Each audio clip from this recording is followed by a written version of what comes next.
Welcome to the Richard Nixon Presidential Library. My name is Jonathan Mavroidis. I'm with the Richard Nixon Foundation.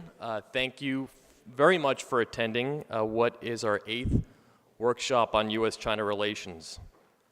Over the past 2 years, we've hosted these workshops that have shed light on very important issues. They've included the Shanghai Communique in the age of Trump, triangular relations among the great big powers, U.S., China, and Russia, the geopolitics of the Korean Peninsula and the South China Sea, the Thucydides trap, technological defense competition between the United States and China, and President Xi's personal rule and China's future ambitions and what that means for U.S.-China relations. You can view all of these at nixonfoundation.org, where we also have an overview and synopses of all these programs. They're a very important refresher of the big power relationship that has evolved almost 50 years ago when President Nixon opened up China. Which brings us to the topic of today's event, the ever-important trade relationship between the United States and China. This morning, the Wall Street Journal reported that the U.S. trade fight is becoming more perilous for many companies, including Apple Incorporated, as the Trump administration's tariffs threaten some of the gadget sales in the U.S., and as China weighs retaliatory measures that could target iPhone production there. In 2017, the U.S. trade deficit hit $375 billion with China. President Trump has placed tariffs on U.S. steel and aluminum imports and another $34 billion on U.S. goods. China has responded by imposing the equivalent on U.S. goods. The Trump administration claims its actions are protecting U.S. industry and jobs, and ultimately the future and security of the United States. Its critics maintain that these actions are disturbing market forces and leading to national economic and global instability. That brings us to the overall issue of tonight's discussion. Is the Trump administration's trade policy with China prudent, or is it protectionist? To discuss this tonight, we found two of the foremost experts in U.S. foreign policy, especially as it pertains to U.S. grand strategy and trade policy and how it squares with U.S.-China relations. Hal Brands is the Henry Kissinger Global Professor, or the Professor of Global Affairs at the Johns Hopkins School of Advanced and International Studies. He's a senior fellow at the Center for Strategic and Budgetary Assessments, and he has served as Special Assistant to the Secretary of Defense for Strategic Planning. He's been a Senior International Relations Fellow at the Council on Foreign Relations, and he's the author of several books, including American Grand Strategy in the Age of Trump, The Making of the Unipolar Moment, U.S. Foreign Policy and the Rise of the Post-Cold War Order, What Good is Grand Strategy, Power and Purpose in American Statecraft from Harry Truman to George W. Bush, and The Power of the Past, History and Statecraft. Frank Lavin is CEO and founder of Export Now, a U.S. firm that operated e-commerce stores in China for international brands. It is the largest offshore operator of China e-commerce stores, helping brands from around the world in strategy and operations. Lavin has served as Undersecretary of Commerce for International Trade, the senior government policy official responsible for commercial policy, export promotion, and trade negotiations. In this capacity, he was America's lead negotiator with China and India. He previously served as the United States Ambassador to Singapore, where he negotiated the U.S.-Singapore Free Trade Agreement. He served in the Reagan and Bush administrations, working in the White House, the Department of Commerce, the Department of State, and the National Security Council. He's also author of 2 books, Export Now, 5 Keys to Entering New Markets, and a new book about World War II, which he'll discuss here at the Nixon Library tomorrow at 7 p.m. It's called Home Front to the Battlefront, an Ohio Teenager in World War II. So we hope you all can attend that tomorrow. Moderating this discussion is Noel Murray. Dr. Murray is the Associate Professor of Marketing at the Walter Schmidt Director for International Business at Chapman University.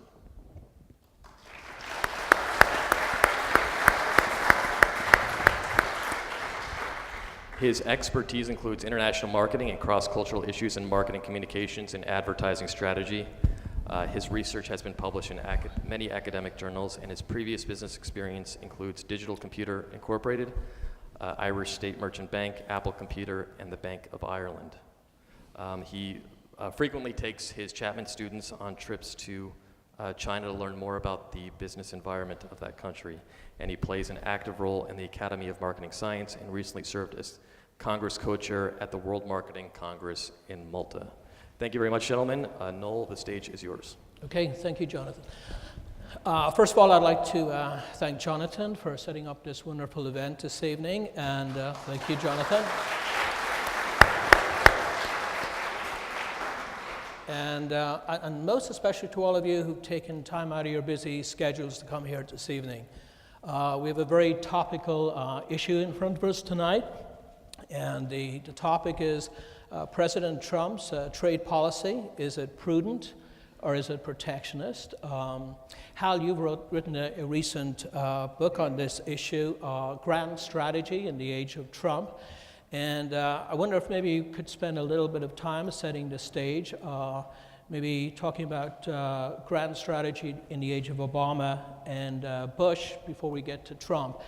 And then perhaps tell us a little bit about what you see as Trump's grand strategy for Asia, or as some people have questioned it, a little bit more like trying to find an ant's foot on a black stone on a moonless night. So maybe you could get us started off. Sure. So I think maybe I'll actually start even a little bit farther back than Obama and Bush. And just to generalize a little bit, I think maybe the proper historical background for thinking about Donald Trump and what he represents in American foreign policy is what's sometimes called the post-war tradition, post-war being post-World War II of American foreign policy. And although there have been many, many differences both between and even within administrations when it comes to U.S. foreign policy over the past 70 years, there's also been, at a very high level, agreement on basically what the United States was trying to achieve in the world, and in a very broad sense, how it was trying to do so. And so the conclusion that American policymakers came to after World War II was that the world was fundamentally interdependent. And so the United States could not be prosperous in a world that was ravaged by depression. It could not be secure in a world that was dominated by dictators or destabilized by war. And so the United States undertook to foster an international system that would be congenial to its own interests and values. And that entailed a lot of things, but it entailed primarily things like trying to stabilize key regions around the globe through forward military deployments, through the conclusion of alliances with countries in Western Europe and East Asia and elsewhere. It involved the promotion of more or less free trade as a way of facilitating the movement of global goods and later capital. And it involved generally, although not always, having a preference for the spread of democratic values and human rights. And so there have been lots of variations over the years, but I think most American presidents would have basically agreed that that's what they were trying to do, which I think brings us to grand strategy in the age of Trump. And I think that what we've seen so far has been a clash within the Trump administration over what American strategy should be. The president, I think, has a fairly clear worldview that dates back at least 30 years. And it basically boils down to the fact that he is deeply skeptical of a lot of the things the United States has done in the world since World War II. He thinks that the United States gets a bad deal out of promoting free trade because other countries pursue unfair economic practices and erode our manufacturing base. He doesn't like American alliances because he thinks that they allow free riding on the part of countries that could easily defend themselves as they were willing to invest enough. He seems to have less of an attachment, either ideological or moral or geopolitical, to the promotion of democratic values and human rights abroad. And so I think the president himself actually reflects a pretty significant departure from the post-war tradition. But he's surrounded by advisors, and he is constrained by a Congress that is still largely internationalist in nature. And so what we've seen over the first 2 years almost of his presidency is sort of a yo-yoing back and forth, as the president will assert his preferences on, say, getting out of the TransPacific Partnership.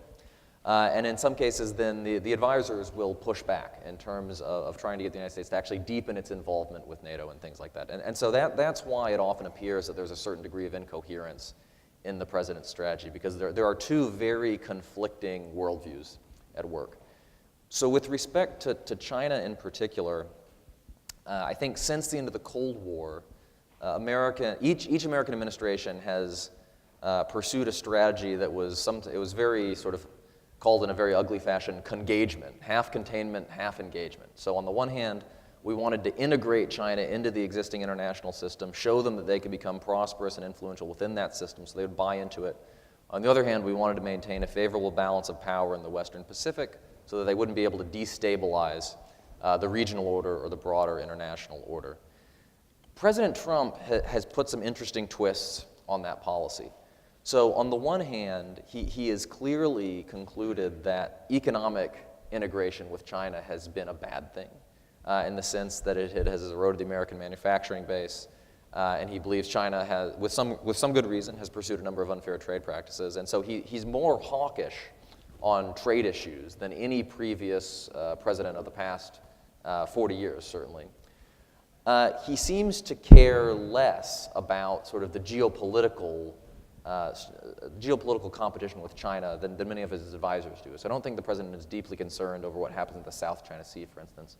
But at the same time, he needs China to deliver North Korea, or at least this is how he perceives it. He needs the Chinese to help him push the North Koreans to make a deal on their nuclear program. And so there's an interesting mishmash of influences at work in his China policy, and how that policy looks on any given day depends on which of those issues is sort of at the surface.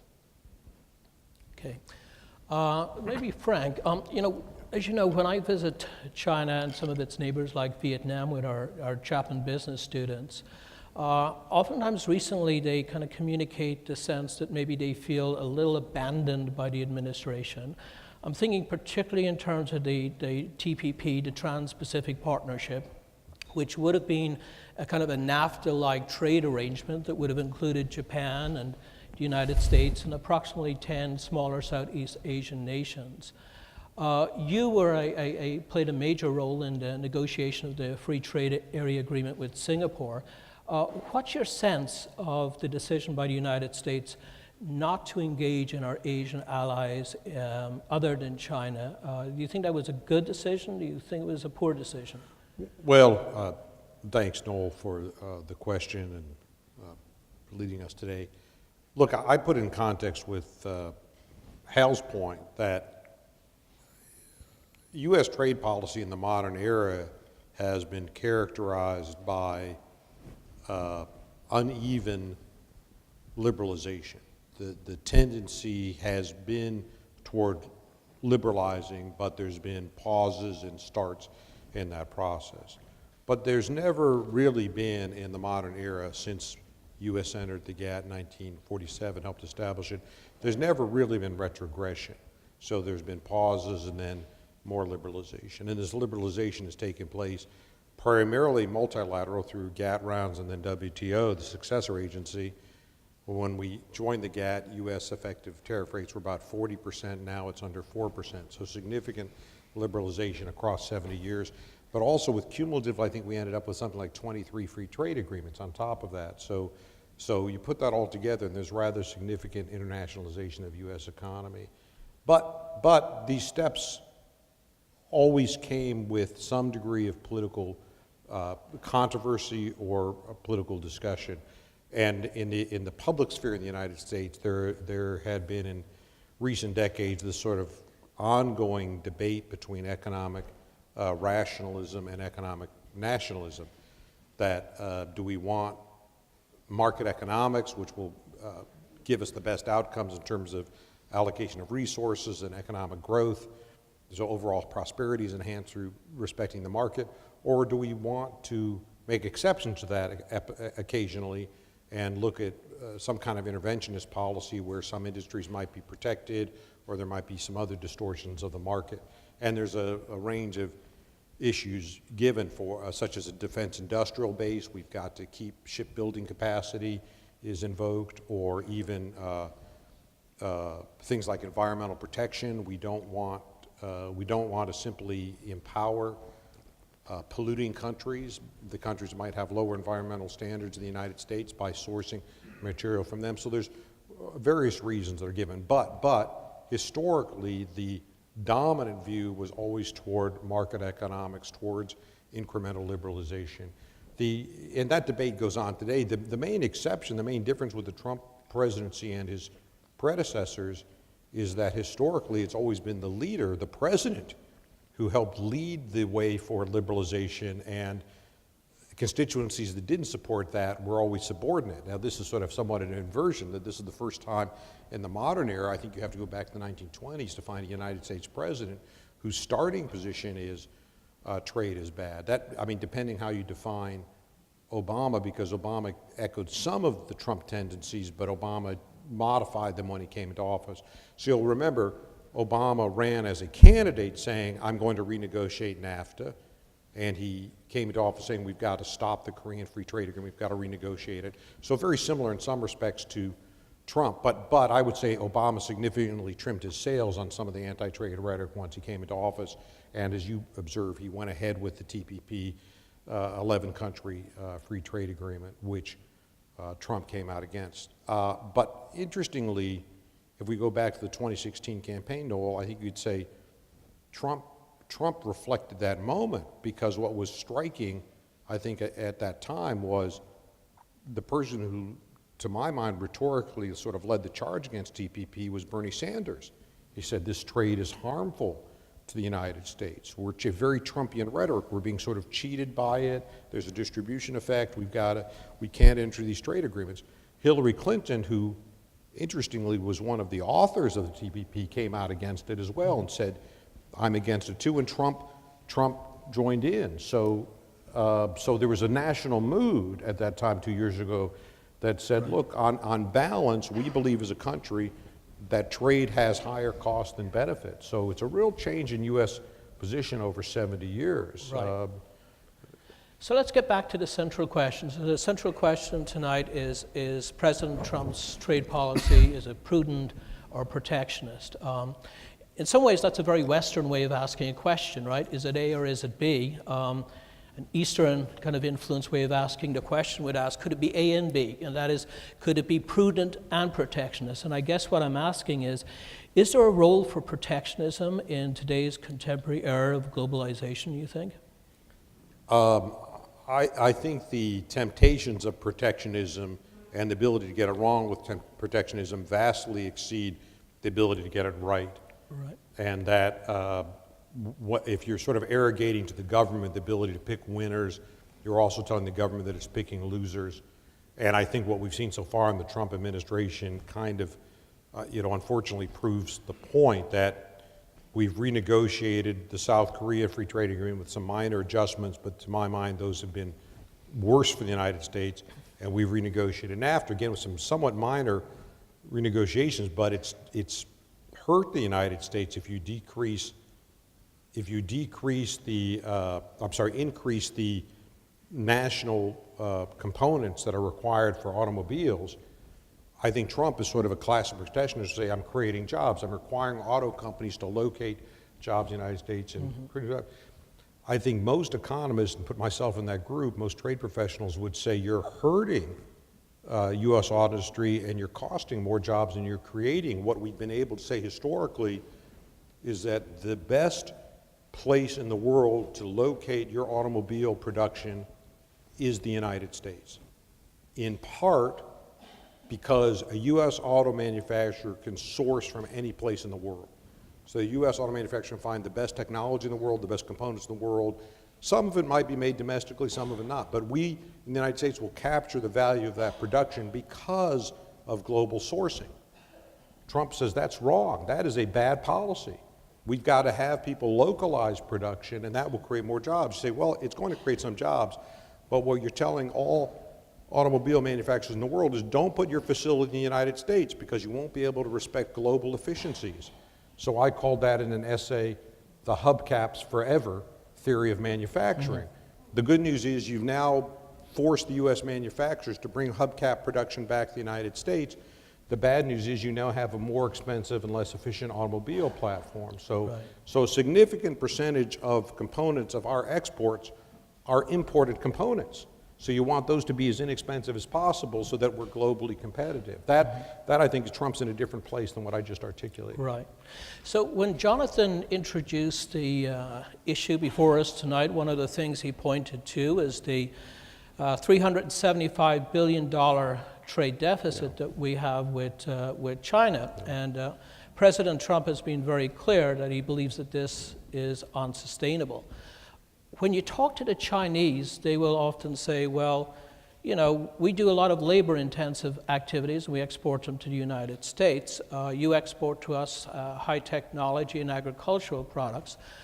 What we'd really like to get our hands on are a lot of things that you limit in terms of exports due to export controls. And they point to sectors like aerospace and aircraft industry. Do they have a point when they say that some of the trade deficit is due to the fact that we have all these very stringent controls that seem much more stringent than, let's say, Germany's?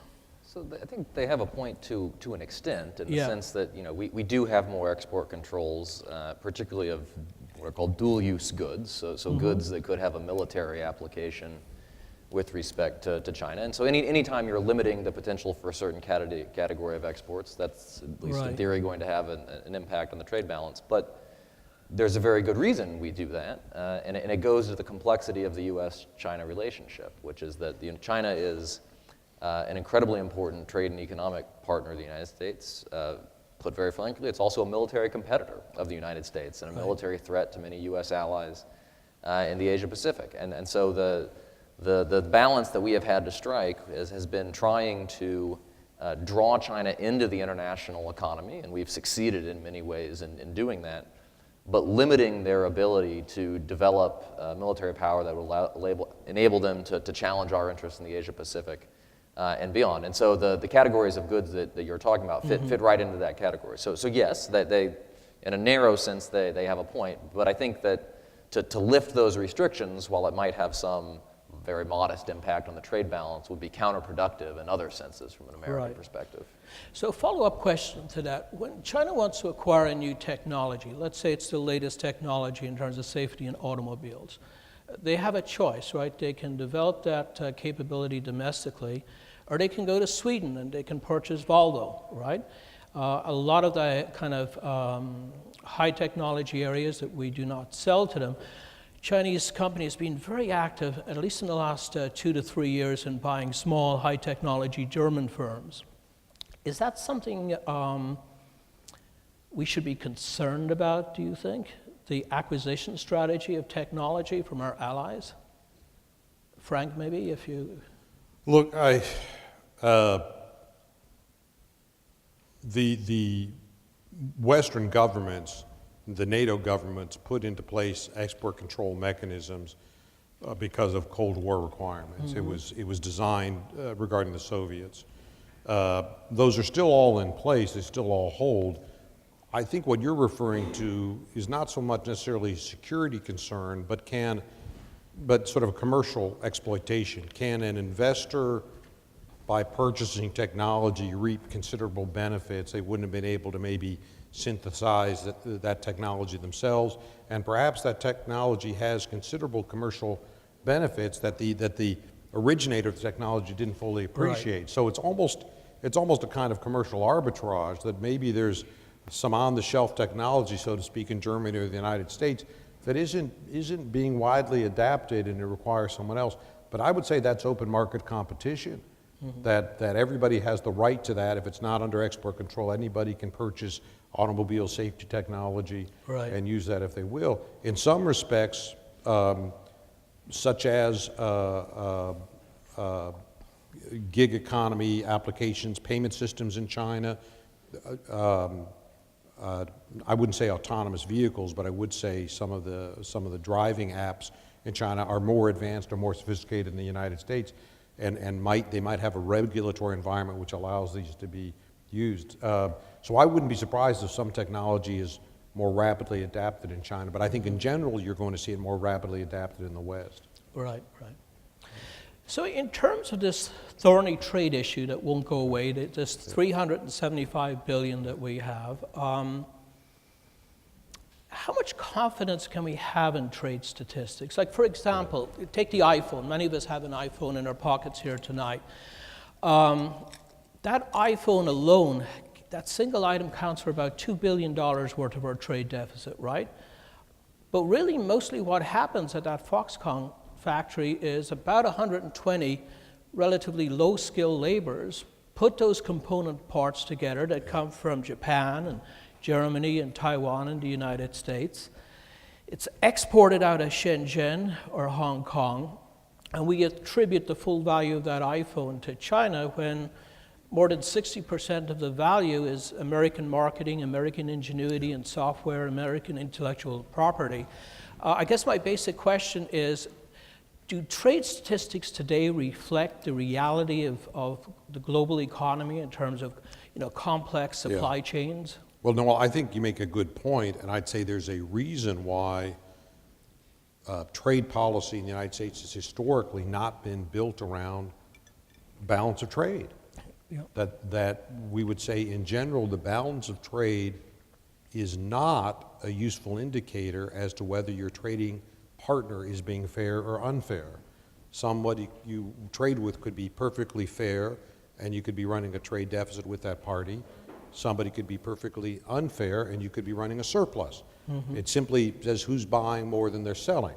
So it's not a good indicator. There's probably somebody in this room, well, everybody in this room shops and buys groceries, but then and so runs a trade deficit with the supermarket, but that does not imply that supermarket is cheating or abusing you. But there's probably somebody in this room, or probably several people in this room, who either come from a farm industry or agribusiness, and they actually sell a fair amount to that same supermarket. They're running a surplus with that supermarket. But again, it has no bearing on, it doesn't imply that anybody's exploiting or cheating or taking advantage of a relationship. So the fact that the United States tends to source its t-shirts from China, or Walmart does, or its socks and t-shirts, doesn't mean that China is somehow cheating us or exploiting us. Now, to finish the discussion, because I don't think Trump's that simplistic, I think he's saying that's fair enough, but we don't get access in China for higher value products we make, like automobiles and other precision engineering and so forth. So nobody's cheating us by selling us socks and t-shirts, but we are being cheated in a sense by not having full access to the China market. By the way, I think that's a reasonable criticism, but I take that away from the numbers. It has nothing to do with the numbers, are you buying or selling more? It just has to do with market access. Right, right. If I could just add one thing, I mean, I think it's a very simplistic way of thinking about it. To add to the metaphor you're talking about is, each and every one of us runs a large trade surplus with our employer every year, in the sense that they buy more from us than we buy from them. That doesn't mean it's an unfair relationship. The second point I would say is that I think you raised the issue of the iPhone, which is essentially credited to China's account in the trade surplus, even though that doesn't necessarily reflect the reality of it. Right. It's also important, we talk a lot about the trade balance in goods. There's also the balance in services. And that one, if you look at that, is much more favorable to the United States. We export about 4 times as much in services to China as they do to us. And so it's another way in which the statistics are a bit misleading. To add to that issue, obviously the media seems very obsessed with trade issues, right? But there's something else that happens, and it's a very important part of globalization, and that's these vast flows of money in terms of foreign direct investment and capital flows. So for example, again, a couple of weeks ago when I was in Shanghai, which is one of the towns you work out of, which are your business export now, right? And there's a wonderful General Motors facility there in Shanghai that's, world class, right? And that has very little to do with flows of widgets back and forth, but it has a lot to do with foreign direct investment and having access to the market. And next door in Disney, they have this incredible investment in Shanghai. It's the Disney investment, right? $6 billion. By the way, the best Pirates of the Caribbean ride anywhere in the world, for those of you who are Disney people. Should we be more concerned, or at least just as concerned, with these financial flows as we are with simple kind of trade statistics? And obviously the Chinese have invested a lot in U.S. treasuries. One of the fears is that, if they get upset with us on these trade issues, they may take their $1 trillion in our treasuries and up and go, and our dollar would plummet. Maybe if you could talk to these these broader, financial flows that are not just trade and widgets?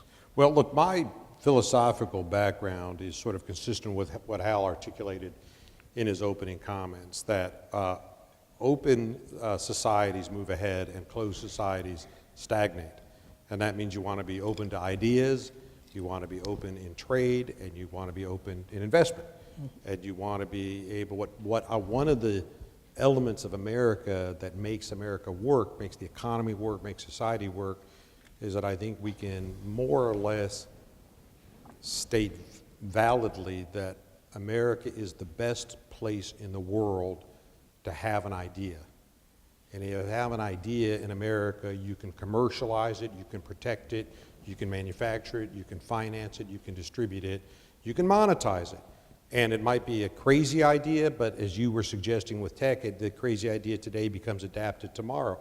It might be something experimental, it might have limited appeal, but we're a culture that respects the innovator, respects the disruptor, and the whole society moves ahead, because not every idea will be a crazy idea. Some will make our lives better and be whether it's robotics or new pharmaceuticals or other innovations that help all of us. So that is part of the magic of America. But what that means is you better allow for trade, you better allow people to buy and sell according to market requirements, and you better allow for investment. Right. There's a reason why more BMWs are made in America than in Germany, because this is a great place to make BMWs. And why is it a great place to make BMWs is for a variety of reasons. But don't kill that goose that lays the golden egg. As long as we keep doing things right, we'll be able to attract inward investment, we'll be able to grow, and we become sort of the leading hub for experimental activity and economic innovation in the world. We're still in that place, but if you close yourself off, there are countries that went down this path over the last few decades because they thought we've got a great position, we're a pretty successful economy, what we need to do is close ourselves off.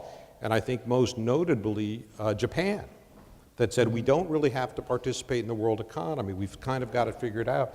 Well, that economy hasn't grown in 30 years, right? France did somewhat similar activity to say we don't need this cross-border investment. We don't need the challenge that comes from trade. Right. We've got it all figured out. Well, their economy hasn't grown in 2 decades. So I say be careful about going down that path. Right. I would just maybe add a couple of points here. I mean, I think I would pile on I think a wonderful point that Frank made about closed societies being the ones that stagnate. And ironically, the country that best demonstrates the perils of this is China. 600 years ago, China was in some ways the most powerful country in the world. Then it turned inward for a prolonged period and fell into one of the most pronounced declines in the history of modern politics. Maybe just to drill down on one thing you mentioned the issue of China holding American debt. And I think this is kind of a hot button issue. And I think that this is one where it's a bit more complicated than it's often made out to be. So in theory, China holding a lot of American debt would provide some economic strategic leverage. And people will sometimes talk about a scenario in which the United States and China get into a dispute over Taiwan or the South China Sea, and the Chinese dump or threaten to dump a large amount of American treasuries and try to take down the American economy. I actually think that's fairly unrealistic because the Chinese would take a bath from doing so as well. That doesn't mean that they might not do it if the regime were particularly desperate in a confrontation over Taiwan or something like that. But I think the threat of that is often overblown in sort of the popular media. But the thing I would also point out is that the fact that China buys so much American debt actually has the effect of subsidizing, among other things, American military power. It allows us to run budget deficits that we couldn't run otherwise, which we can use to finance things like a global military presence. And so there's been a lot of talk about how the United States has in some ways subsidized China's military buildup by sort of brokering China's insertion into the international economy and promoting the openness that has allowed China to progress so rapidly. But it works the other way as well. And I think it goes to the point that Frank was making, that these economic relationships tend to be more complicated than they look at first glance. Mm-hmm. So one of the central tenets of the Trump administration's accusations of unfair trade policies of China is that it's costing us good U.S. manufacturing jobs. Now, in China today, they have a very ambitious strategy. It's called the China 2025 plan. And the goal is very clear, to make China a super manufacturer of the world, including the latest of advanced technology, digitalization, and overseas production, creating global supply chains and creating global Chinese household brand names. In terms of that strategy, is that a strategy that we should fear for the future, or should we make peace with it in the same way that maybe it seems like we made peace with the Japanese in the 1980s when they became super manufacturers of cars, and we found a way to live with that?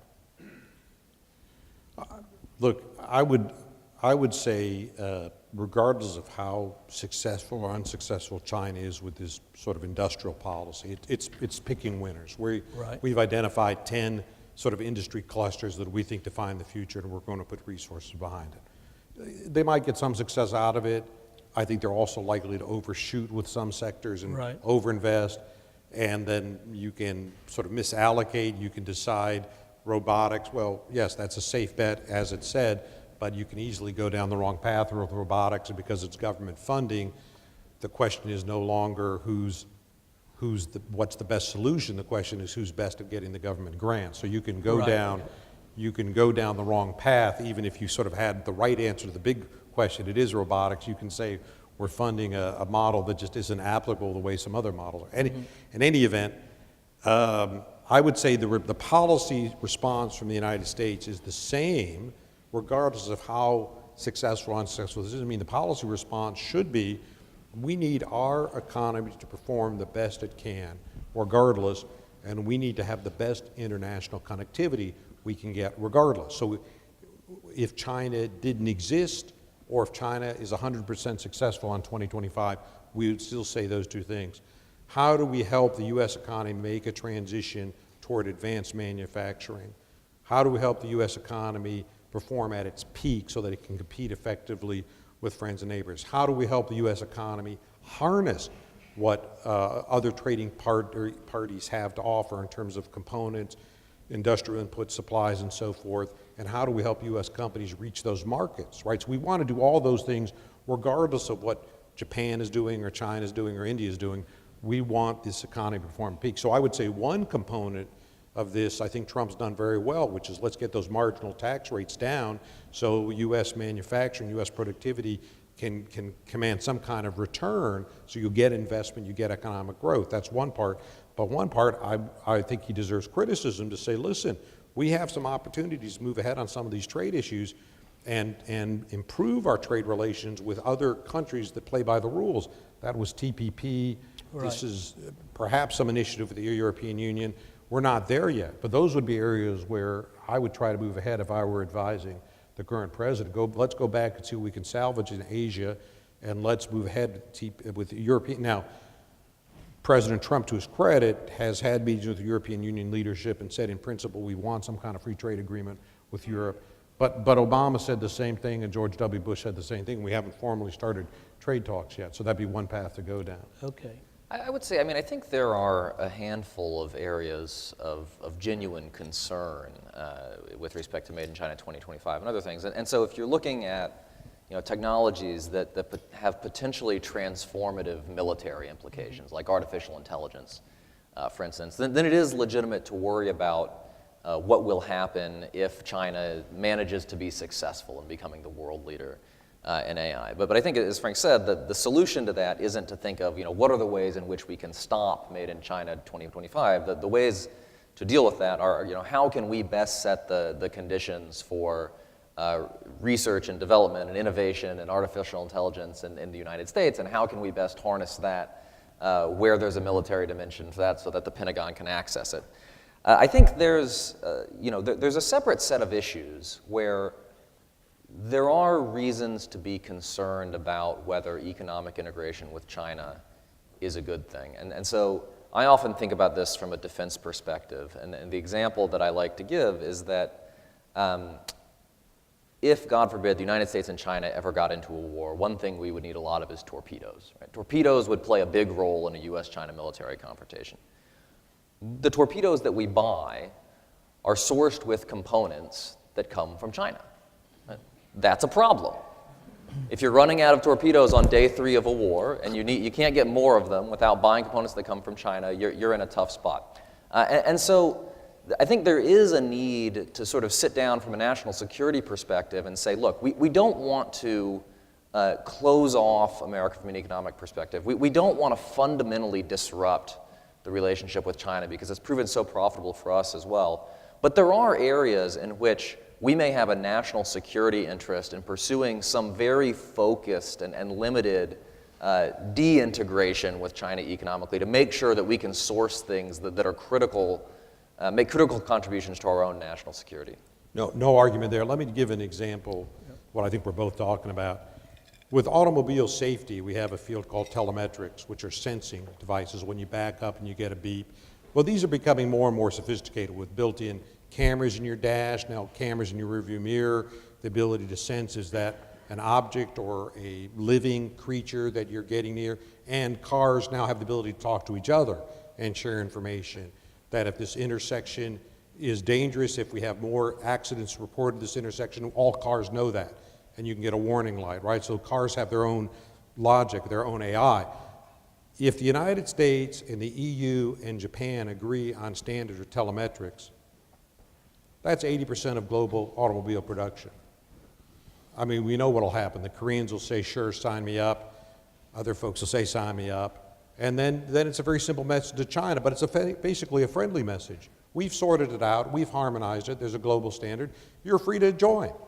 You're free to join because we've worked it all out, right? So the point is there's a huge incentive for the United States to work with friends, find areas of common interest, and sort through these kind of problems. U.S. manufacturings are enhanced, and our ability to be global competitive is enhanced. So there's an enormous opportunity there, but the wrong thing to do is to say, I don't trust anyone, I don't like anyone, I'm not going to work with anyone, because I can tell you what China's doing right now. They're talking with the Japanese and the Europeans, and they're saying, we've got a pretty good standard for telemetrics, why don't you adapt our standards? And we'll find ourselves on the outside saying, well, no car made in the United States now adheres to these global standards, and how are we going to export them? So I would say get thine act together. Yeah. This is a particularly critical point. So I actually think, and I think Frank would agree based on his comments, that President Trump has some legitimate gripes about Chinese trade and economic practices. And you can make the argument, you can make a principled argument that the United States needs a somewhat harder-nosed negotiating stance vis-a-vis China to resolve those issues to our satisfaction. But if you believe that, it makes no sense to start trade wars with U.S. allies in the Asia-Pacific and in Europe. It makes no sense to strain those relationships because you're simply crippling your own ability to generate international leverage in terms of creating the united front that might be more effective in securing changes in Chinese behavior. And so certainly TPP was a step, the withdrawal from CPP was a step backward in this respect. But the fact that this administration leveled the steel and aluminum tariffs, not just on China, but on a range of American allies, I think is particularly damaging in this regard. So speaking of the issue of trust, let's talk about intellectual property rights, right? So a little over 150 years ago, Charles Dickens complained bitterly about those scofflaw cousins across the Atlantic that were ripping off his novels, serializing them in his newspapers, and he wasn't getting a penny in royalties, right? A lot has changed in 150 years, right? And a central part of our problems with China is the allegations of theft of intellectual property rights. When you talk to US firms in China, they'll talk about the Chinese unfairly using the certification process, for example, in pharmaceuticals, their version of the Food and Drug Administration to dig out our intellectual property rights, or even joint ventures with their state-owned companies, where as a condition for the joint venture, they'll ask for access to that technology. So my question is, in the present dispute about intellectual property, what would the off-ramp look like if we were solving this problem? Like, weren't we supposed to have solved this problem like 17 years ago when China joined the WTO? Why are we still talking about it today? Yeah, I'm very sympathetic to Trump administration criticism of China IP production. By the way, I'd also note China has solved significant portions of it, which is, so to speak, the retail IP that you're not going to find today what you could find 10 years ago in China, which is factories making knockoff Nike shoes or knockoff Levi jeans. So you had sort of large-scale piracy with retail goods. That is enforced now, and you've got protection, and Nike will have the same sort of squad of, what are they called, phantom shoppers or secret shoppers running around China that they have running around Europe, running around the US to see are people selling legitimate Nike products or not, and we can take you to court. So that there has been significant improvement on the retail side, but on the industrial side, you're completely correct. There's a lot of leakage or theft or piracy or whatever you want to call it, and it's harmful to U.S. interest. I think Trump's right to put a spotlight on that and to seek improvement. But part of the, so I think he's done a reasonably good job of sort of blowing the whistle, if you will, and saying these are the problems. I think he's done a reasonably bad job of saying this is what we seek, or these are some of the solutions to it.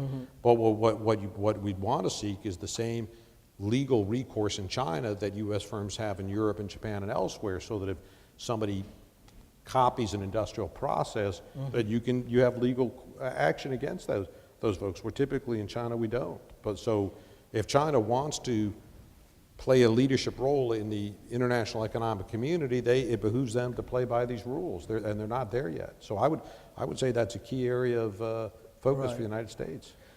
So you and your consulting firm Export Now, you advise a lot of medium-sized U.S. companies, particularly breaking into consumer packaged goods markets and digital play in China.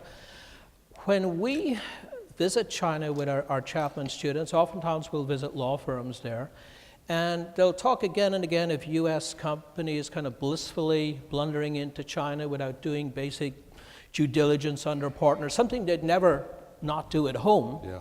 Right? Not taking basic steps to kind of register their patents and their trademarks, not doing due diligence on who's ripping them off and going to courts. To what extent do some U.S. firms operating in China need to take personal responsibilities for these actions, as opposed to complaining and running to our Department of Commerce after the horse is bolted out of the gate? Noel, I think that's a key point. There's going to be some folks in this room who grew up in a town or at a time where they never locked their front door, and they never had to lock up a bike. I grew up in a town where you never heard of what a bike lock was, and you never think of a bike being stolen as a preposterous kind of idea. Now everybody here, I assume, has a bike lock. All I'd say is you could say this never happened to me in my life. I was just talking with a medical technical innovator who says, I've got a hospital in Beijing I'm working with on this, and I said, this can get stolen, right? This can be reverse engineered. You've got to find a way to make sure the part of this which is proprietary is with you at all times. And he says, I lock it up in the lab overnight. I said, I would not do that. I would not lock up. If you've spent 3 years of your life inventing this thing, and you think it might be worth just millions of dollars, I would not leave it locked up in somebody's lab overnight, I'll tell you that. I would unassemble that thing and I'd put it in my suitcase and take it back with me. I mean, you've just got to develop habits to protect yourself that you don't necessarily need in the United States or other countries. So be careful. I remember talking with a major U.S. glass manufacturer that had improved some kind of float glass technology. So they, presumably had the best glass manufacturing technology around. And they said, we have a JV in China. And I said, why would your partner not steal from you? And he said, well, why would they steal from me? I said, well, if they don't steal from you, they only get half the profits because they're partners. But if they do steal from you, they get all the profits. So it strikes me, it's a pretty good argument to steal from somebody, right? And he said, sure enough, the partner opened up their own facility across the street. This was their technology. I said, well, it makes a lot of sense. I mean, it's not, nothing personal, just business. But why should I share anything with you if I can just take it all myself? I mean, it strikes me as a reasonable outcome. That's not how most people do business, but most of us live in a repeated iteration exercise, in an end-sum exercise, meaning if you ask what disciplines business behavior, part of what disciplines business behavior and why we're, more or less, we hope, moral and legal, and what we hope, is that because this is iterative. It takes place every week or every day or every month. I'm always buying from you.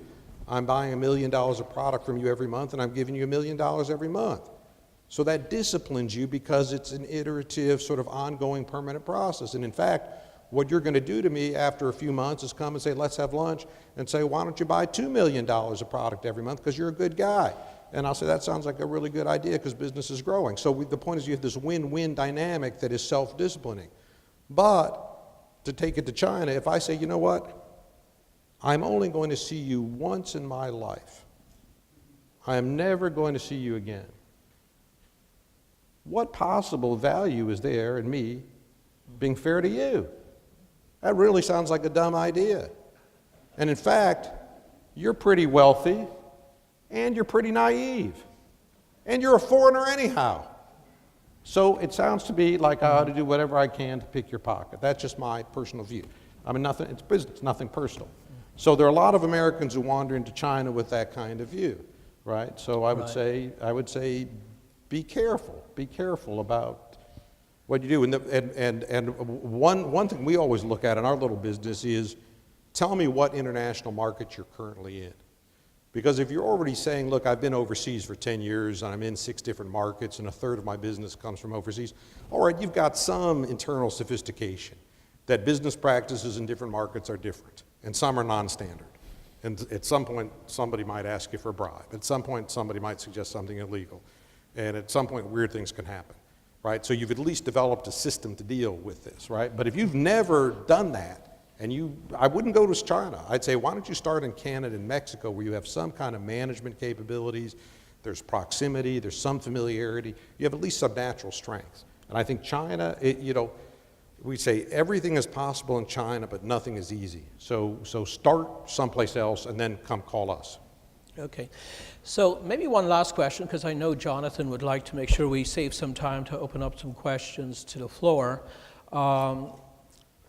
But Hal and Frank, today we had a wonderful tour with Jonathan through the Nixon Library, and we spent some time on the Vietnam exhibit, and I think most people would probably say that most of the lessons we learned from Vietnam were probably cultural, right? We really didn't understand their standing power, we didn't understand the motivations of sovereignty and nationality. Next week, it's thought that the Trump administration may impose another 10% tariff on an additional $200 billion worth of Chinese imports. And I guess my question is Xi Jinping now in his new role as emperor for life, is his political system better designed to kind of fight this trade war for the long term? Are we naive to assume that he will fold just because he's going to feel the pain a little bit more than we do? So I think there's 2 dimensions to this. I think part of it has to do with Xi's position within China, and I think he is making the calculation that he has consolidated power to a sufficient degree that he has sort of the capital to go into an extended period of difficulties with the United States on trade. And he doesn't necessarily have the incentive to settle quickly, even though China is in many ways more vulnerable than the United States to a breakdown in the trade relationship, precisely because of the imbalance in the trade account. But I think the second calculation that he's making is a bit more interesting, actually, and he's making the bet that China's authoritarian system will be better able to withstand the pain of a trade war than America's democratic system, because the Chinese government doesn't have to be as responsive to complaints of the electorate in the near term as the U.S. government does. China's government has more leeway to reallocate resources, to prop up sectors that are struggling if need be. And they're clearly making the calculation that the American political system cannot replicate that performance. And if you look at what China has done in the confrontation so far, they have used the openness of the American political system as a way of targeting particular pressure points. Raising tariffs on Kentucky bourbon, right? Who's from Kentucky? Mitch McConnell. Right? And they're trying to use particular points of entry into the American system to put pressure on the United States to back down. And they are making the calculation that China will be better able to handle this confrontation. We'll find out if they're right, but it's very interesting with respect to what it reveals, I think, about China's strategic calculus going into this episode. Thank you. Brian, can you say When I was involved in trade negotiations, one truth that we always respected is you can get something from the other party. You can get what you want or most of what you want from the other party. But that other side has to also be able to declare victory. Whether they've got something or they're just sort of saying they've got something or they're saying we're going to do this all along, that's up to them how they position it. But these negotiations are going to come to an end at some point, and your negotiator is going to walk out of the room and their negotiator is going to walk out of the room, and the U.S. side is going to say, well, we basically got what we want or we made a lot of progress. But the other guy's got to be able to say the same thing. So you have to always give him some leeway to be able to say that.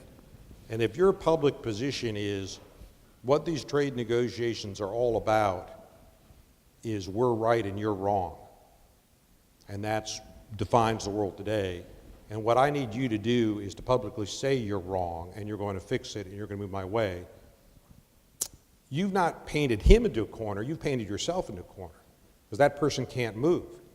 A friend on the state council in China, the cabinet in China said, 我们中国也有政治.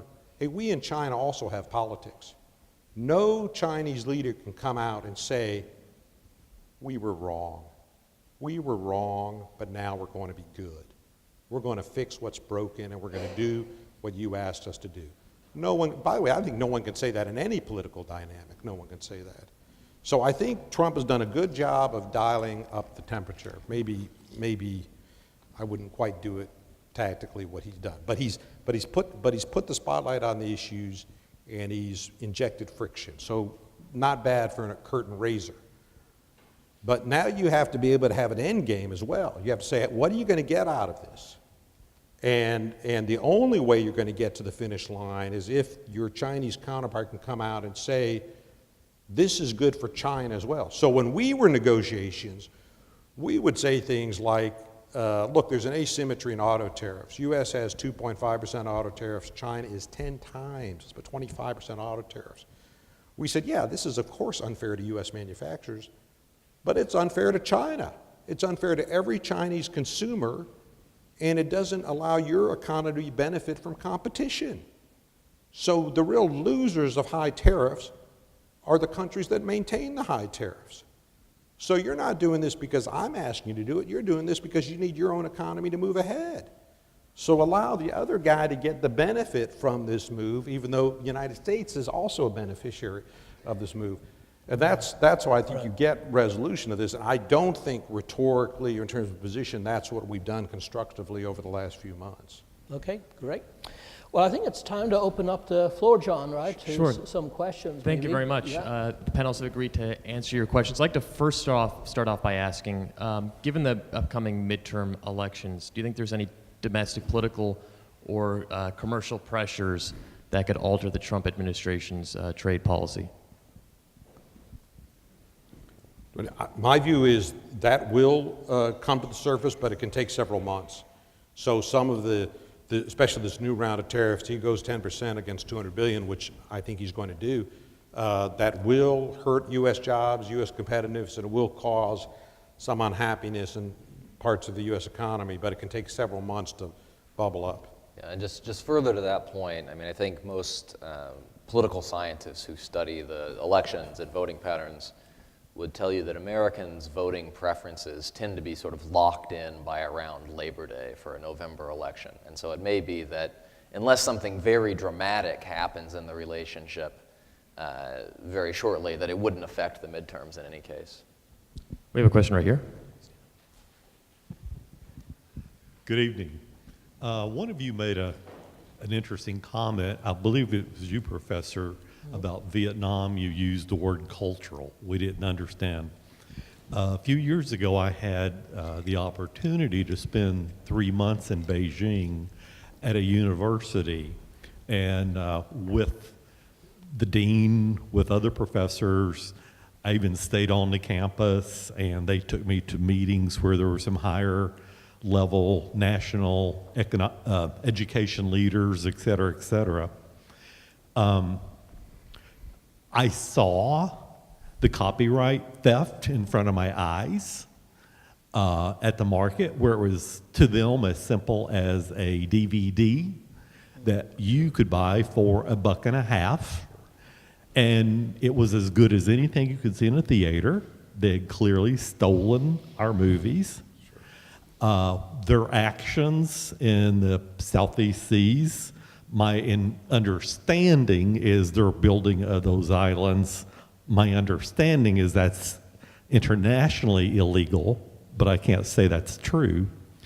And now, recently, China has cracked down on religion. They have now gone out and reminded the people, you are supposed to be atheist. We are a communist society. And to be a communist, you have to be atheist. And that goes back to Karl Marx and Vladimir Lenin. And they're tearing down churches, ripping down crosses, doing harm to people. So to me, when I put together the ignoring the world with those islands, their open and willing theft of our technology and wisdom, and now how they treat people, I think sometimes culturally we tend to forget, as the dean told me on my last day there. He said, so many people don't remember China is a communist country, and we do what we're told to do. Should all trade issues be driven by dollars, or should we not consider those actions that China is taking that's harming people? Yeah. No, I think it's a great question. By the way, I more or less agree with your description as well. There's certainly geopolitical issues. The United States is very uncomfortable with China's doing the South China Sea. There's been retrogression in what we'd call civic society. For example, just this year was promulgated that Communist Party members may not belong to a church, may not belong to organized religion, where over decades that had been tolerated, even if not encouraged. It would at least say that that's your personal business. So you say, well, we would say that's retrogression, and you're trampling on people's personal freedom. And there's still, there's still some piracy going on. I don't think it's where it was, but you'll find it.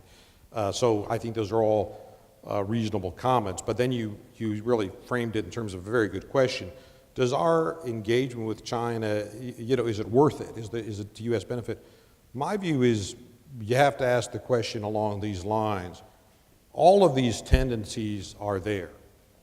Does working with China or engaging with China help them move in a constructive fashion or not? My view, overwhelmingly, the answer is yes. You're still going to have these tendencies. You're still going to have these sort of behavioral issues or these policy points of disagreement. But you're also building a middle class, you're building international awareness, you're building kind of sophistication that we believe over time help a society perform the way you can work with. And by the way, if you look at China any single day, it can be a very frustrating place to work. If you look at over 5 or 10 years, you say there's been enormous change. If you go back to, forgive me for this, but if you go back to the Cultural Revolution a few decades ago, it was North Korea. It was an impoverished nation that was implacably hostile to the United States. This is back to the purpose of this institution and Nixon's opening to China, is to say, how does it help the United States to have a China that is permanently an isolationist, permanently embittered against the West? How does that help us? And of course, we've got to have a little courage to engage with a country that's fundamentally hostile to us. And here you have sort of the guy who came to political prominence by being sort of the prototypical anti-communist, sitting down with the most famous communist revolutionary of his era. So you had the whole Nixon-Mao meeting.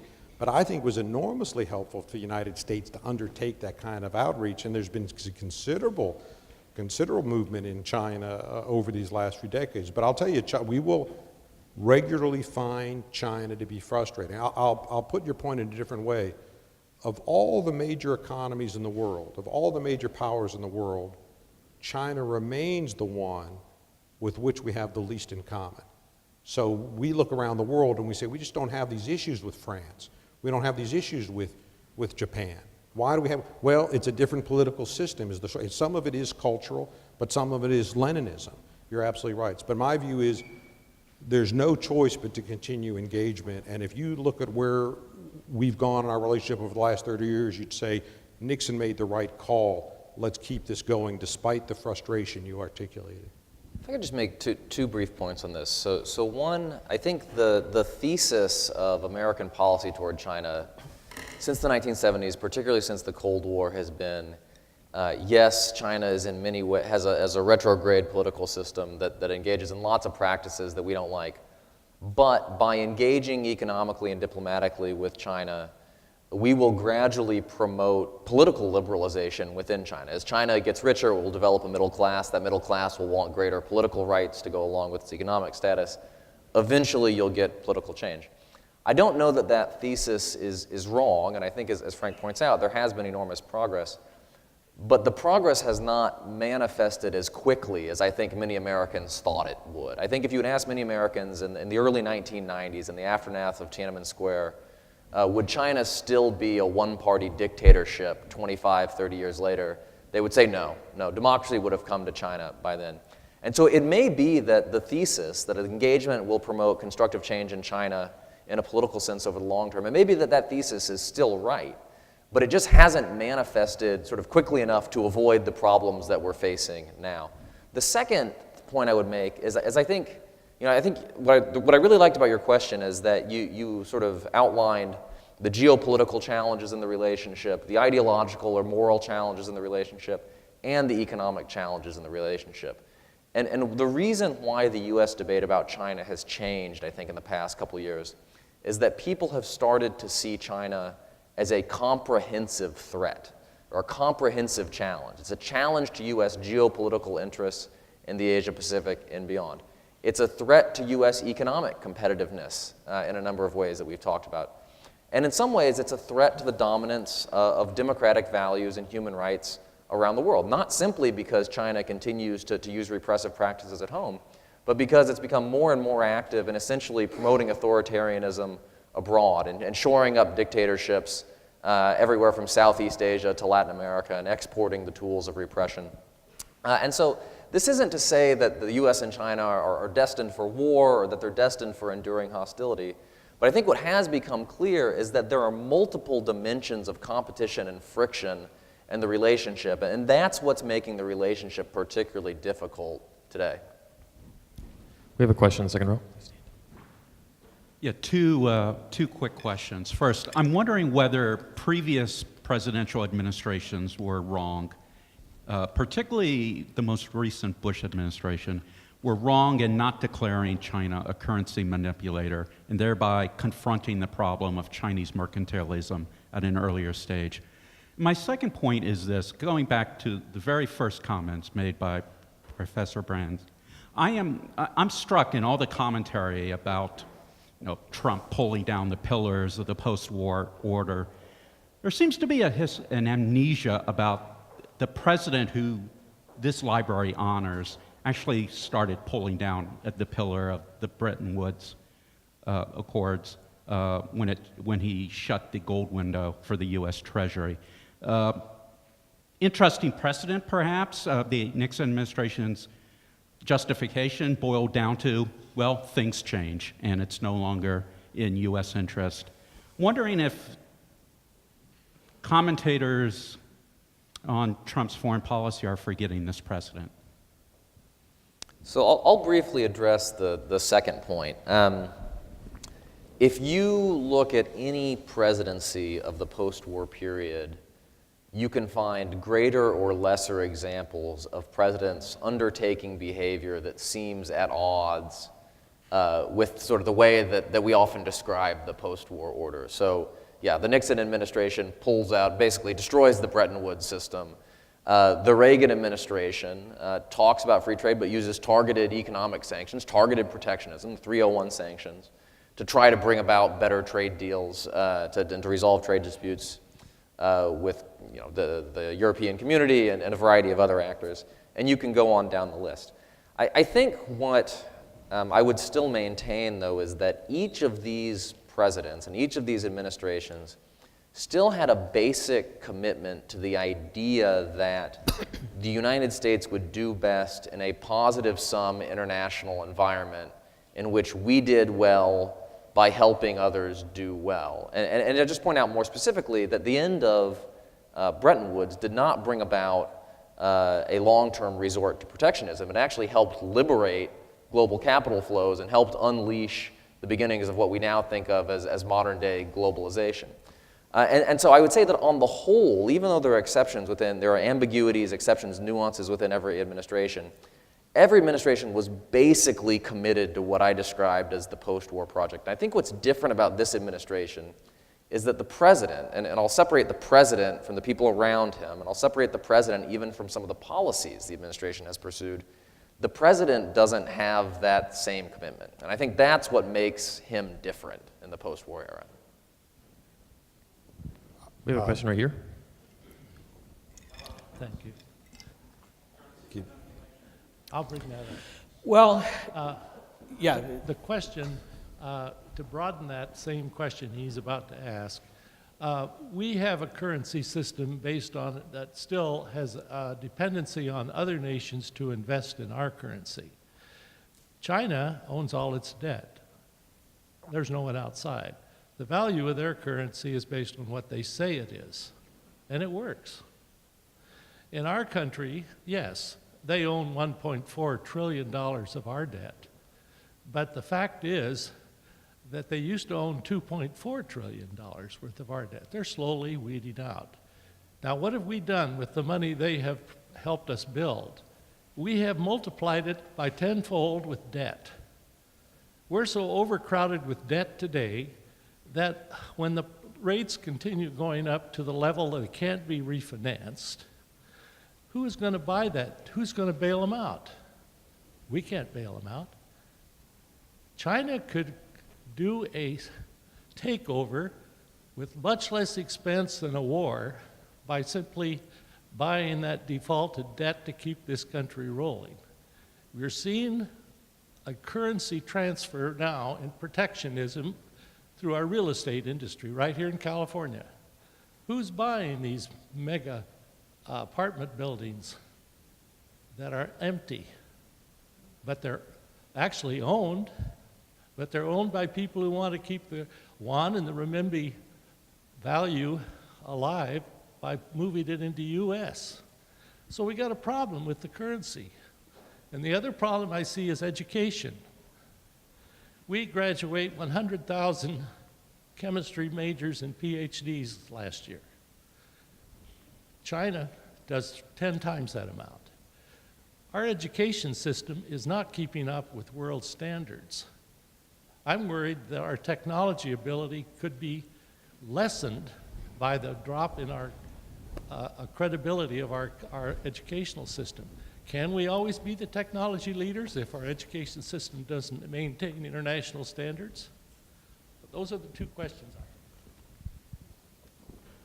Well, there's a lot of substantive points in those two questions. On the first question, you began with discussion of the deficit, and I think I agree with your premise that U.S. has been chronically running deficits over several decades are quite significant. There's this furious debate in the first year of the Reagan administration, so we're going back 38 years, because the deficit might go from 50 billion to 100 billion. And there's this furious debate. I mean, Bob Dole's on it, everybody's, but boy, you're saying this is a different planet we're talking about. If that's we would give anything today to say, can we get a deficit back to 100 billion? That'd be the best performing, year we've had in those 38 years. So So there's been a lot of spending, and unfortunately it's to the point where the deficit then becomes structural or virtually structural, that your the ability to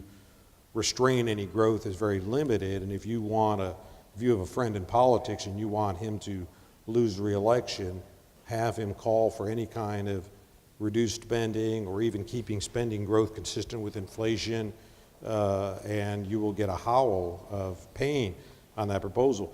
Pick out the post office in America that has the fewest visitors in the course of a year. There's got to be some place in rural North Dakota that gets one person a month coming in and saying, maybe we can close this post office.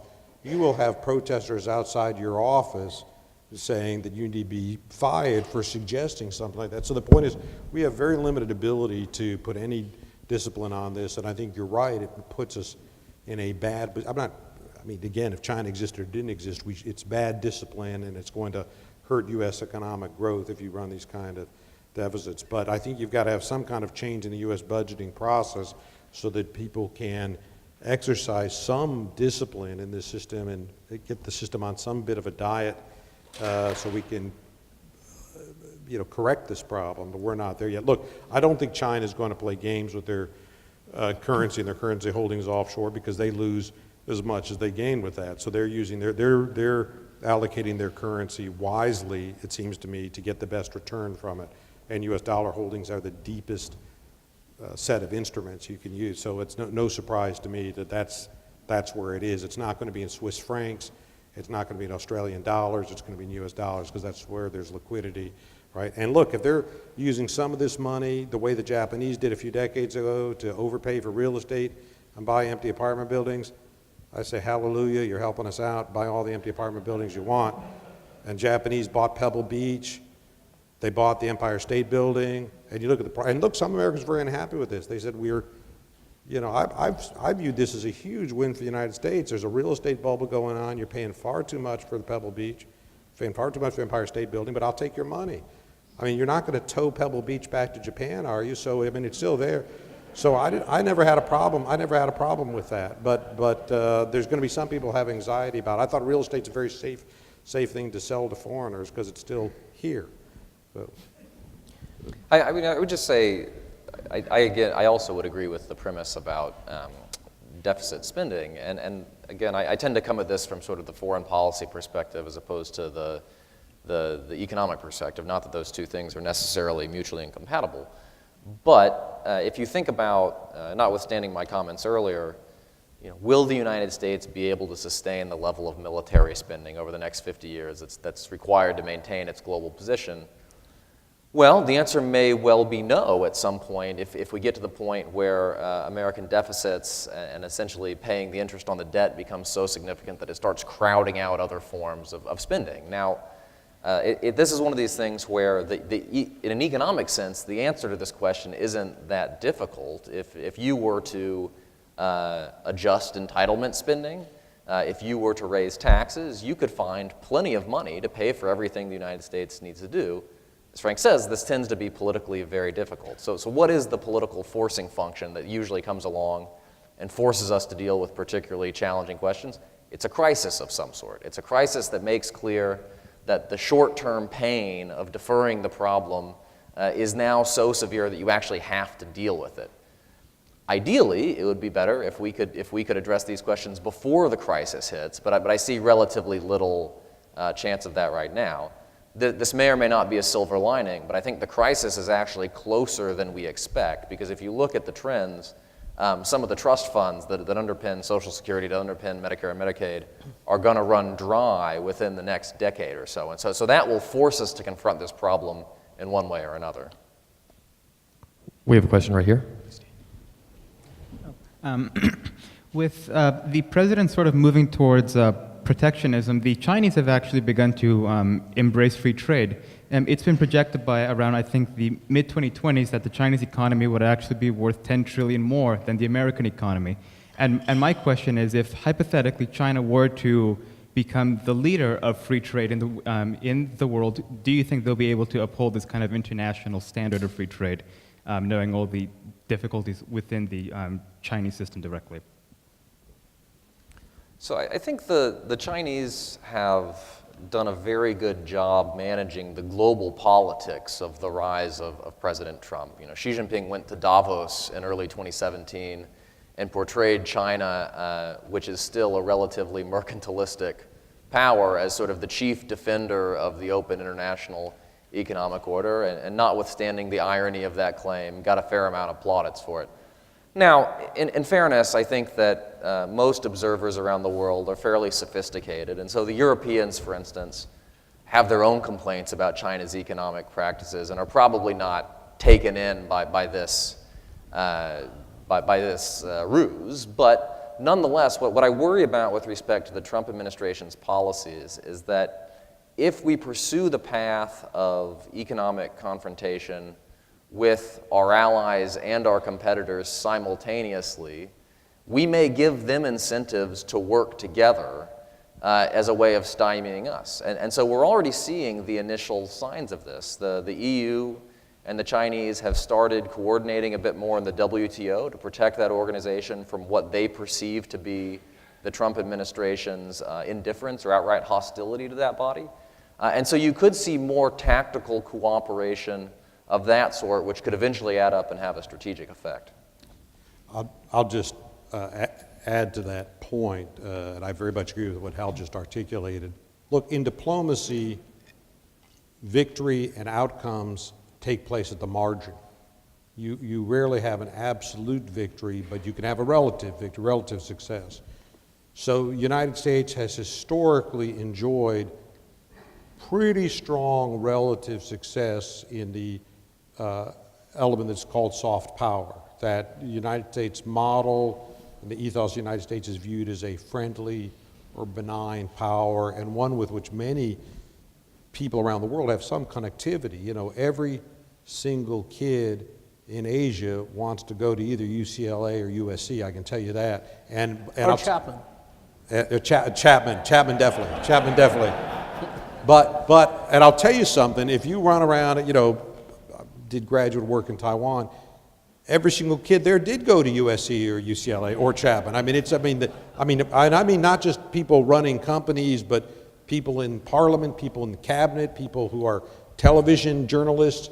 You know, the amount of U.S. cultural reach and the sort of respect or warm feelings folks across Asia have for U.S. model is deep and enormously helpful to the United States.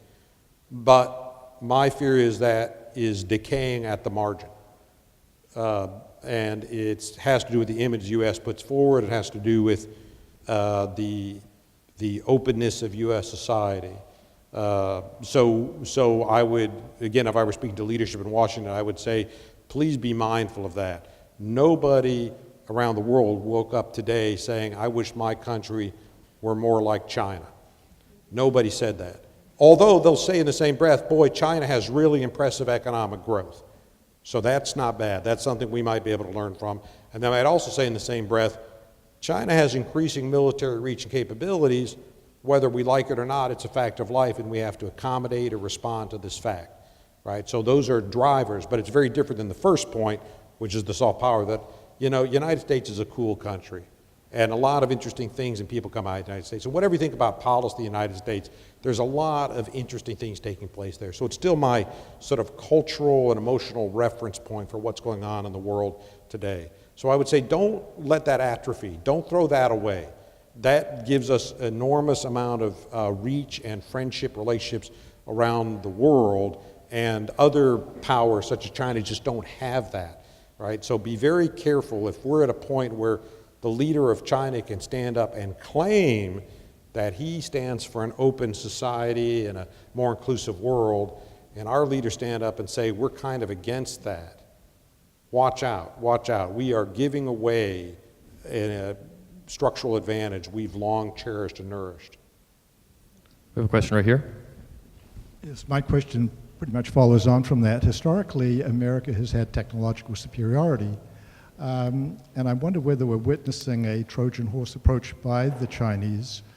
They have established Confucius centers across the universities, many of which the students, there's questionable what their loyalties are.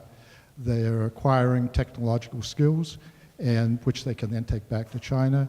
And now we're seeing at the lawsuit against Harvard where we may change so that the proportion of Asian students is greatly increased. What are your feelings about this?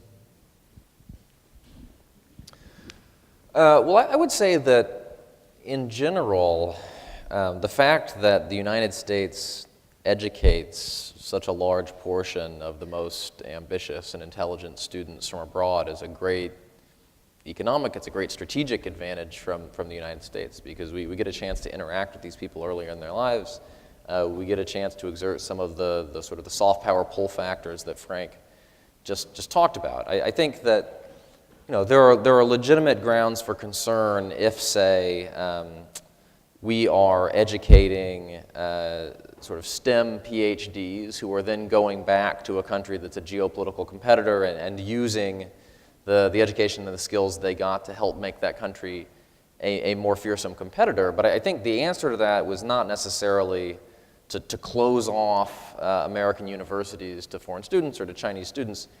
It's to do more to try to keep the ones who come here over the long term, so that they can add, as they do, to the vibrancy and attractiveness of American society. The Confucius Institute's issue, I think, is a somewhat different one. And I think the Confucius Institute's issue is problematic in the sense that these are often secret in the past, they'd often been secret agreements between the Chinese government and a university in question. There's some fairly strong evidence to suggest that these are institutions that try to present themselves as being independent or academic, but they actually have a political mission in terms of sort of supporting the Chinese government's line. And so I think at the very least there needs to be much more transparency surrounding these agreements and the role that these institutions play. And that's one where I think we're getting there. I think that issue has had the spotlight put on it, and there are some things in train that are going to address that issue.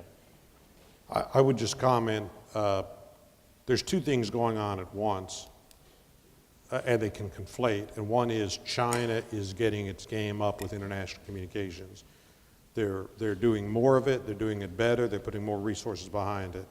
And that in itself I don't view as intrinsically a problem. If it's just the People's Daily having an English language website and they print Xi Jinping speeches, I say that's what you'd expect them to do, and that can even be helpful to help us understand what they're saying. So that's sort of transparent communications. Simultaneous with that, other countries, maybe China, but certainly other countries, are doing non-transparent social media activities with front organizations or misleading names or titles or all sorts of crazy things on the internet, which is deliberately designed to undermine U.S. policy. And it's done through subterfuge. I mean, it's a camouflaged organization with a hostile intent. And I think there needs to be a lot more work done. And I say thank God for the FBI, and we just need to get a lot deeper into that space. Because there's no question, we go back to the 2016 elections, that we had fabricated groups in the middle of our campaign making all sorts of allegations, in cases of organizations that turned out to be contrived, it turned out to be foreign funded. And there's reports from Britain that this was done during the Brexit campaign. Sweden just had elections 2 weeks ago, and they had that same operations when there. So I said, we're just in an era where this is going to take place, and we need to have defensive mechanisms in place to expose and stop this kind of manipulation. We have time for one more question. I just want to remind everyone that Frank Lavin will be here tomorrow to talk about his new book, Homefront to the Battlefront. That'll be at 7 p.m. So I hope you all can attend. This is the final question. Well, gentlemen, thank you again for coming here this evening. My name is Devin Nixon. So President Nixon is my great uncle. It's my dad, Don Nixon. But I've been living in Shanghai for the last 10 years. Just real quickly to address two of the gentlemen's points here, just from my perspective, being out across the big pond. With regards to the debt holding, where the debt dropped, that was actually more of a government-to-government agreement where the U.S. requested that, because our two economies are so intertwined that if someone wanted to mess with the U.S. economy, they could mess with China and vice versa. And then with regards to the other gentleman with the currency manipulation, I think that's more of a political thing to go rah, rah, rah for the people to get behind them. What I've seen on the ground over there is the great increase in labor costs, which directly impact the cost of these goods that are then sold here in the U.S. So the currency is more of a balance there from what the general understanding is. So it's not, I think, such a big impact. just different system.